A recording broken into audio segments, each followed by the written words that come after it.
ආයුබෝවන් ඔබට සුබ දවසක්. එක තනි කුඩා පුරුද්දකට ඔබේ මුළු ජීවිතේම වෙනස් කරන්න පුළුවන් කියලා ඔබ හිතනවද? ඒකට උත්තරේ මේ වීඩියෝව අවසානයේ වෙනකම් බැලුවොත් ඔබට තේරෙයි. ලෝකේ බිහි වුණු වඩාත්ම සාර්ථක පුද්ගලයන් ඔවුන්ගේ විශාලතම අරමුණු සාක්ෂාත් කරගන්න කුඩා ස්ථාවර දෛනික පුරුදු භාවිතා කළේ කොහොමද සහ එහි තියෙන ඵලදායීතාවය ගැන අද සිංහල වෙබ් එකෙන් ඔබට කියන්න අපි සූදානම්. හිතන්න ඔබ පුරුද්දක් වශයෙන් පොත් කියවනවා කියලා. හැබැයි ඔබේ රැකියාවත් එක්ක ඔබට පොත් කියවන්න සැලකිය යුතු කාලයක් ලැබෙන්නේ නැහැ. නමුත් පුරුද්දක් විදිහට දිනකට පොතක පිටු 5ක් හැමදාම ඔබ කියවන්න හුරු වෙනවා කියලා හිතන්නකෝ. දවසකට පිටු 5 ගානේ අවුරුද්දක් ගියොත් දන්නේම නැතුව පිටු 1825ක් කියවලා ඉවරයි. ඒ කියන්නේ සාමාන්‍ය ප්‍රමාණයේ පොත් 7ක් ඔබ කියවලා අවසන්. වොරන් බෆට්ගේ කියවීමේ පුරුද්ද වගේම ස්ටිවන් කින්ගේ දෛනික ලේඛන චර්යාව මේකට හොඳම උදාහරණ සපයනවා.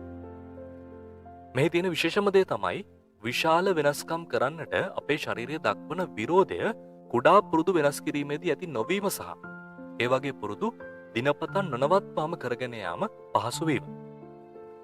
ඔබ දිගටම හොඳ පුරුද්දක් පවත්වාගෙන යනකොට එම පුරුද්ද ඔයාගේ දිනචර්යාවේ කොටසක් බවට පත් වෙනවා. ඔයාගේ ජීවිතයට අවශ්‍යයි කියලා හිතෙන කුඩා පුරුදු ජීවිතයට එකතු කරගන්න අමතක කරන්න එපා. අනිත් දේ තමයි මතක තියාගන්න. කුඩා පුරුදු දිනපතා කිරීම විශාල දේවල් දවසක් දෙකක් කරනවට වඩා ගොඩක් ප්‍රබල බව. හැම දවසක්ම ඊට කලින් දවසට වඩා 100%ක් හොඳ දවසක් බවට පත් කරගන්න. මතක තියාගන්න. විශාල සිහින කරා යන මාර්ගය ගොඩ නැගෙන්නේ කුඩා පියවරවල එකතුවෙන් බව. ඔබේ හොඳ පුරුදු නොනවත්වාම එක දිගට සිදු කරන්නත් අමතක කරන්න එපා. එනම් අද ඉඳන්ම ඔබේ අනාගතය වෙනුවෙන් එක කුඩා පුරුද්දක් ඔබේ ජීවිතයට එක් කරගන්න.